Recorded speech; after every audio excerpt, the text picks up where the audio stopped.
है आपका हमारे YouTube चैनल हिमाचल फॉरएवर में। दोस्तों तो आज हम पार्ट 2 डिस्कस करने वाले हैं, जो कि एग्ज़ाम होने वाला है अभी लाइनमैन का, सब स्टेशन अटेंडेंट का और इलेक्ट्रिशियन का।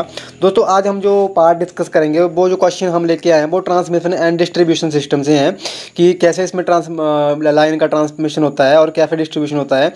दोस्तों पहला क्वेश्चन जो हमारे पास यहाँ पे दिया गया है, which electrical line conduct the substation to distributes in the distribution system. वितरण प्रणाली में वितरकों के लिए सब स्टेशन को कौन सी विद्युत लाइन जोड़ती है? तो इसमें पूछा गया है कि हमारे पास ऑप्शन दिया गया है। पहला ऑप्शन दिया गया है फीडर का, दूसरा दिया है डिस्ट्रीब्यूटर का, वितरक का, और तीसरा है हमारे पास सर्विस लाइन का, और चौथा है हमारे पास है सर्विस मेन का। तो यहाँ पे जो लाइन जो कनेक्ट करती है वो होता है हमारा फीडर। तो इसका राइट आंसर होगा फीडर, ऑप्शन ए इसका राइट आंसर होगा। दोस्तों अगला क्वेश्चन है, विच what is the name of insulator use in OH line. OH line में उपयोग किए जाने वाले इंसुलेटर का नाम बताइए। तो OH लाइन में हमारे पास कौन सा इंसुलेटर यूज करते हैं? ऑप्शन दिया हमारे पास पिन इंसुलेटर, ऑप्शन बी दिया है पोस्ट इंसुलेटर, ऑप्शन सी दिया है हमारे पास स्ट्रेन इंसुलेटर, और ऑप्शन डी दिया है हमारे पास सेकल इंसुलेटर। तो दोस्तों जो इसमें जो OH लाइन में इंसुलेटर हम यूज करते हैं वो होता है हमारे पास सेकल इंसुलेटर, यानी ऑप्शन डी इसका राइट आंसर होगा। दोस्तों अगला क्वेश्चन हमारे पास है, what is the insulation resistance between एमी2 conductor in a medium voltage domestic insulation as per IE standard, IE rule के मुताबिक, IE नियम के अनुसार मध्यम वोल्टेज घरेलू इंस्टॉलेशन में किन दो चालकों के बीच इंसुलेशन प्रतिरोध क्या है? तो यहाँ पे इन्होंने रेजिस्टेंस पूछा है हमसे। तो पहला ऑप्शन दिया गया इन्फिनिटी, दूसरा दिया गया मोर than 1 mega ohm, 1 mega ohm से अधिक, तीसरा ऑप्शन है मोर देन 2 मेगा ओम, 2 से अधिक मेगा ओम, और चौथा जो दिया है हमारे पास more than 3 mega ohm, 3 mega ohm से अधिक। तो दोस्तों इसमें क्या होता है, जो इसमें जो रेजिस्टेंस होता है वो होता है हमारे पास more than 1 mega ohm, 1 mega ohm से इसका अधिक इसका रेजिस्टेंस होता है। तो ऑप्शन बी इसका राइट आंसर होगा। क्वेश्चन नंबर 4 दोस्तों हमारे पास है, what is the name of a line insulator. Line insulator का नाम क्या है? तो ये कुछ इस तरह से दिया गया है, डायग्राम आप देख सकते हैं। तो जो इंसुलेटर का नाम पूछा गया है, कौन सा इंसुलेटर है? तो ऑप्शन दिया हमारे पास पिन टाइप इंसुलेटर, या डिस्क टाइप इंसुलेटर, या सेक्कल टाइप इंसुलेटर, या सस्पेंशन टाइप इंसुलेटर। तो दोस्तों आप देख सकते हैं ये सस्पेंशन टाइप इंसुलेटर है, तो इसका राइट आंसर होगा option D suspension type.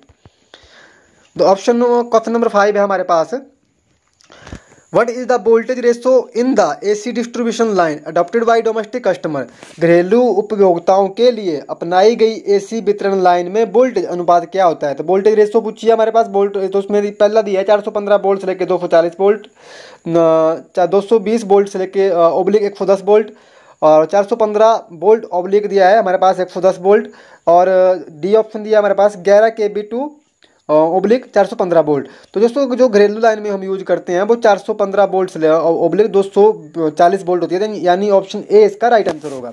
Question number 6 दोस्तों हमारे पास दिया गया है, which is the permissible load for lightning sub circuit in domestic wiring as per AI rule. AI नियमों के अनुसार घरेलू वायरिंग में उप सर्किट को चलाने के लिए अनुमेय भार कौन सा है? तो उसमें जो लोड पूछा गया है 800 वोल्ट है, या 1200 वोल्ट का है, और या 2400 वोल्ट है, या 3000 वोल्ट का है। तो आप सबको पता है कि जो हम एक रूम में हाउस वायरिंग करते हैं, जो उसमें लोड हम रखते हैं, चाहे एक रूम है तो उसमें हम लोड रखते हैं 800 वोल्ट का, 800 वोल्ट का मिनिमम हम उसमें लोड रखते हैं। तो उसका राइट आंसर आएगा ए, यानी 800 वोल्ट। क्वेश्चन नंबर 7 हमारे पास है, what is the name of insulator. Insulator का नाम पूछा गया है, डायग्राम देखिए कौन सा इंसुलेटर है। तो आप अच्छे से डायग्राम देख सकते हैं। यहाँ पे ऑप्शन दिया है स्टे इंसुलेटर, ऑप्शन बी दिया है सेक्कल इंसुलेटर, ऑप्शन सी दिया है सस्पेंशन इंसुलेटर, ऑप्शन डी दिया है सिंगल सेट पिन इंसुलेटर। दोस्तों ये जो आप देख रहे हैं ये पिन टाइप में लग रहा है मेरे को, तो सिंगल सेट पिन इंसुलेटर। तो इसका राइट आंसर होगा ऑप्शन डी। क्वेश्चन नंबर 8 की दोस्तों हम बात करते हैं हमारे पास, what is the type of overhead pin joint. Overhead line संयुक्त का प्रकार है, ये दिया गया डायग्राम दी गई है, यहाँ पे आप देख सकते हैं। तो यहाँ पे सबसे पहले ऑप्शन दिया हमारे पास ट्विस्टेड ज्वाइंट का, मुड़े हुए जोड़, यानी ऑप्शन बी दिया स्ट्रेट स्लीव ज्वाइंट, फिर दिया असीन का जोड़, ऑप्शन सी हमारे पास दिया है कंप्रेशन ज्वाइंट फॉर ACSR के लिए संयुक्त संपीड़न, ऑप्शन डी दिया हमारे पास स्ट्रेट ज्वाइंट थ्रू कनेक्टर्स के माध्यम से सीधे जोड़। तो जो इसका राइट आंसर होगा हमारे पास, जो ये दिया डायग्राम में दिया गया है, तो ये जो हमारे पास है ये है कंप्रेशन ज्वाइंट फॉर ACSR, यानी ACSR के लिए संयुक्त संपीड़न। क्वेश्चन नंबर दोस्तों 9 की हम बात करते हैं। तो यहाँ पे जो क्वेश्चन नंबर 9 हमारे पास दिया गया है, what is the reason of the for the conductor across section area can fully utilize on transmission of DC as compare to AC. क्या कारण है जो एसी की तुलना में डीसी में ट्रांसमिशन पर कंडक्टर क्रॉस सेक्शन क्षेत्र का पूरी तरह से उपयोग कर सकता है? तो ऑप्शन दिया है no heat loss, option B no skin effect, option C दिया हमारे पास नो पावर लॉस और ऑप्शन डी दिया नो क्रोना लॉस। तो इसमें जो ऑप्शन बी हमारे पास होगा right answer no skin effect. तो उसमें नो स्किन इफेक्ट होता है, यानी कोई त्वचा प्रभाव नहीं। क्वेश्चन नंबर दोस्तों 10 की हम बात करते हैं। भाई steel is reinforced in ACSR conductor use for overhead line. Overhead line के इस्तेमाल के लिए इस्तेमाल होने वाली ACSR कंडक्टर में स्टील को क्यों प्रबलित किया जाता है? तो ऑप्शन ए दिया है हमारे पास to minimize the line sag को कम करने के लिए, ऑप्शन बी दिया है to reduce the line voltage drop को कम करने के लिए, ऑप्शन सी दिया गया हमारे पास to increase the tensile strength तन्यता बढ़ाने के लिए, और ऑप्शन डी दिया गया है to increase the current carrying capacity तो ERT वहन क्षमता को बढ़ाने के लिए। तो जो ऑप्शन सी इसका जो दिया गया है to increase the tensile strength तन्यता बढ़ाने के लिए इसका जो हमारा उपयोग किया जाता है। क्वेश्चन नंबर 11 की दोस्तों हम बात करते हैं। तो क्वेश्चन नंबर 11 हमारे पास दिया गया है भाई the disc pin insulator outer surface is made by glazing and bent the side inward. Disc pin insulator बाहरी स्तर को ग्लेजिंग द्वारा क्यों बनाया गया है और किनारों को अंदर की तरफ क्यों झुका रहा है? तो ऑप्शन दिया हमारे पास to withstand high voltage, उच्च वोल्टेज का सम्मान करने के लिए, ऑप्शन बी दिया है not to attract bird to sit on it, इस पर बैठने के लिए पक्षियों को आकर्षित करने के लिए नहीं, ऑप्शन सी है to offer high mechanical strength, उच्च यांत्रिक शक्ति प्रदान करने के लिए, ऑप्शन डी है हमारे पास disable continuous water flow in rainy season, वर्षा ऋतु में निरंतर जल प्रवाह को निष्क्रिय करता है। तो जो इसमें जो इसका जो शेप दी गई है उसका जो देने का कारण ये है कि यह जो वर्षा ऋतु में निरंतर जल प्रवाह को निष्क्रिय करता है। तो ऑप्शन डी इसका राइट आंसर होगा disable continuous water flow in rainy season. दोस्तों क्वेश्चन नंबर 12 की हम बात करते हैं। Which type of AC transmission is universal adopted. किस प्रकार का AC प्रसारण सार्वभौमिक रूप से अपनाया जाता है? ऑप्शन ए दिया है 2 फेस 4 वायर, 2 फेस 4 तार, या 2 फेस 3 वायर, 2 फेस 3 तार, single phase 2 wire, single phase 2 तार, या ऑप्शन डी हमारे पास दिया गया 3 फेस 3 वायर, 3 फेस 3 वायर। तो जो हम लाइन डिस्ट्रीब्यूशन करते हैं फिर ट्रांसमिशन में, तो आप सबको पता है कि हम 3 फेसों के लिए 3 वायर यूज करते हैं। तो उसका जो यूनिवर्सल है वो ऑप्शन डी होगा 3 फेस 3 वायर। क्वेश्चन नंबर 13 की दोस्तों हम बात करते हैं। Which type of the line insulator is use for terminating on A corner post. Line समाप्ति पर कोने के खंभे के लिए किस प्रकार के लाइन इंसुलेटर का उपयोग जाता है? तो ऑप्शन ए दिया है पिन इंसुलेटर, ऑप्शन बी दिया है स्ट्रेन इंसुलेटर, ऑप्शन सी दिया है सेक्कल इंसुलेटर, और ऑप्शन डी दिया सस्पेंशन इंसुलेटर। तो जो इसके लिए हम यूज करते हैं वो करते हैं हम सेक्कल इंसुलेटर, ऑप्शन सी इसका राइट आंसर होगा। क्वेश्चन नंबर 14 की दोस्तों बात करते हैं। But is the advantage of AC power transmission.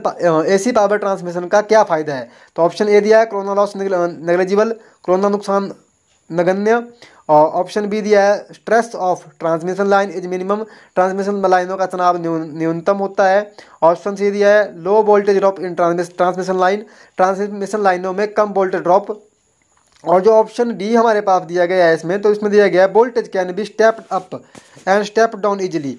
Voltage को स्टेप अप स्टेप डाउन आसानी से कर सकता है। तो इसका राइट आंसर होगा option D voltage can be step up and step down easily. Question number 15 के दोस्तों हम बात करते हैं। तो यहाँ पे but is the reason for keeping binding wire gap to close and very tight in the pin insulator.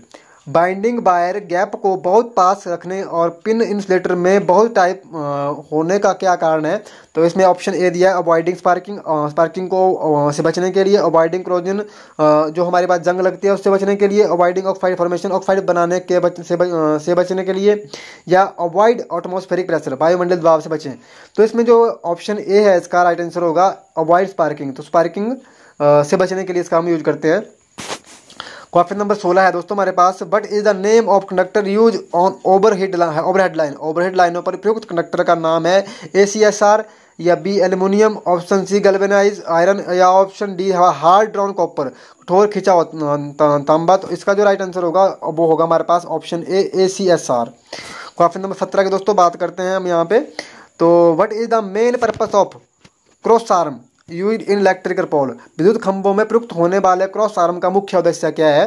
तो ये जो क्रॉस आर्म किस लिए हम यूज करते हैं, तो ऑप्शन ए दिया है supporting the line connector, line कनेक्टरों का समर्थन करने के लिए, या ऑप्शन बी दिया holding the insulator on overhead line, insulator को ओवरहेड लाइन पर रखना, या ऑप्शन सी दिया avoid short circuit between conductor, कंडक्टरों के बीच शॉर्ट सर्किट से बचा जाता है, या ऑप्शन डी दिया रिड्यूस कंडक्टर सैग बिटवीन सपोर्ट, समर्थन के लिए कंडक्टर स्थिरता को कम करता है। तो जो इसका जो हम यूज करते हैं क्रॉस आर्म का वो हम करते हैं holding the insulator on overhead line के लिए। तो उसका जो राइट आंसर होगा ऑप्शन बी इंसुलेटर को ओवरहेड लाइन पर रखना के लिए। क्वेश्चन नंबर 18 की दोस्तों बात करें, which type of line insulator is used at the dead end of the HT overhead line, HT overhead लाइनों के डेड सिरों पर किस प्रकार के लाइन इंसुलेटर का उपयोग किया जाता है। तो ऑप्शन दिया है हमारे पास पिन टाइप इंसुलेटर का, ऑप्शन बी दिया disc type insulator, option C दिया है स्टेल इंसुलेटर, ऑप्शन जो डी दिया है सस्पेंशन टाइप इंसुलेटर। तो इसमें जो हम करते हैं वो करते हैं डिस्क टाइप इंसुलेटर, यानी ऑप्शन बी इसका राइट आंसर होगा। क्वेश्चन नंबर 19 की दोस्तों बात करें, but is the ACR stand for, ACR का फुल फॉर्म पूछी गई है हमसे फुल फॉर्म पूछी गई है। तो ऑप्शन ए दिया गया है एल्युमिनियम कोर स्टील रेनफोर्स, दो ऑप्शन भी दिया है aluminium covered steel reinforce, option C दिया है aluminium conductor steel reinforce, option D दिया है ऑल कंडक्टर स्टील रेनफोर्स। तो जो इसका ACSR की जो हमारे पास जो फुल फॉर्म है वो है हमारे पास एल्युमिनियम कंडक्टर स्टील रिफोर्स्ड, यानी ऑप्शन सी इसका राइट आंसर होगा। क्वेश्चन नंबर 20 और लास्ट क्वेश्चन है हमारे पास, इसकी हम बात करें तो हमारे पास दिया what is the purpose of cross arm in OH line, OH लाइनों में क्रॉस आर्म का क्या उद्देश्य है। तो ऑप्शन ए दिया है provide more support to the OH pole, OH ध्रुव को अधिक सहायता प्रदान करने के लिए इसका करती है, या प्रोटेक्ट फ्रॉम शॉर्ट बिटवीन कंडक्टरों को के बीच शॉर्ट से बचाने के लिए इसका होता है। ऑप्शन सी दिया reduce the sag of the line between pole, ध्रुवों के बीच की रेखाओं की स्थिरता को कम करने के लिए किया जाता है, या ऑप्शन डी दिया हमारे पास holding the insulator where the conductor are fastened, insulator को पकड़ना जहां कंडक्टर को बांधा जाता है। तो इसका राइट आंसर ऑप्शन डी होगा, तो इसलिए इसका हम यूज करते हैं। तो दोस्तों ये थे हमारे पास 20 क्वेश्चन जो मैंने आपके साथ डिस्कस किए हैं ट्रांसमिशन एंड पावर डिस्ट्रीब्यूशन में। तो दोस्तों ये बहुत इंपॉर्टेंट क्वेश्चन है, तो कुछ इस तरह के क्वेश्चन आपसे पूछ सकते हैं, हो सकता है इसमें से आपको कोई क्वेश्चन मिल जाए। अगर दोस्तों आपको वीडियो अच्छी लगी है तो कमेंट करके मेरे को बताएं, तो भी मैं अब इसका नेक्स्ट पार्ट लेके आऊँगा आपके लिए। नहीं तो फिर इस जो ये सेशन चला है इसको हम यहीं पे ख़त्म करेंगे। तो आइए दोस्तों आपको वीडियो अच्छी लगी होगी, अगर वीडियो अच्छी लगी हो चैनल को सब्सक्राइब करें, वीडियो को आगे आगे शेयर करें, और कमेंट करके हमें अपने जो आपकी क्वेरीज है मुझसे शेयर कर सकते हैं। तो दोस्तों मिलते हैं इस तरह के क्वेश्चंस में। भगवान करे आपका दिन शुभ रहे। जय माता दी।